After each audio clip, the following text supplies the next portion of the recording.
He rented jukeboxes and cornered the market on joker poker in bars. But Sylvester Zottola's reign in the vending business ended at a McDonald's drive-thru. Zottola was on somebody's list. Zottola was an alleged associate of the Bonanno crime family, a friend of one-time boss Vinnie Gorgeous.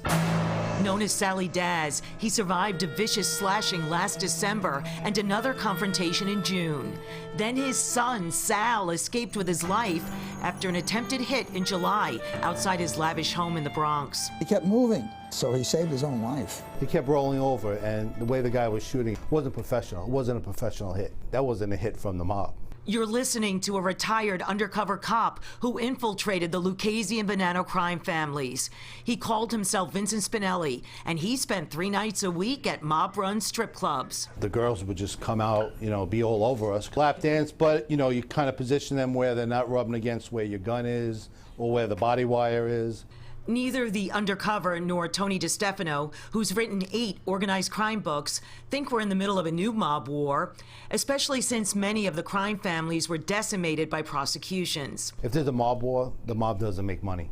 Is the man in the street now? Yeah, he's lying in the street by his car. And while the 1986 hit on Gambino boss Paul Castellano was La Cosa Nostra all the way, a whack job that propelled John Gotti into the position of Dapper Don, the McDonald's hit was not traditional at all. Police busted an alleged member of the Bloods gang for conspiracy to commit murder. They're investigating whether Bashan Shelton might have been hired by Albanian gangsters. The Albanians traditionally have had a very sort of uneasy history with the Bonanno crime family.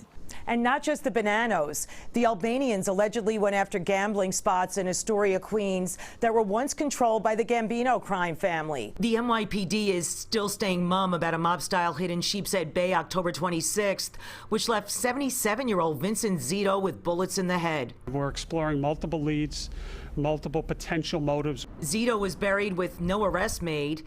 Reports said he was an old-time loan shark. But the experts say the new mob rule is to keep bodies off the streets and find a way to make a rival go permanently missing. If the body disappeared, you didn't have a homicide. I'm Mary Murphy, Pix 11 News.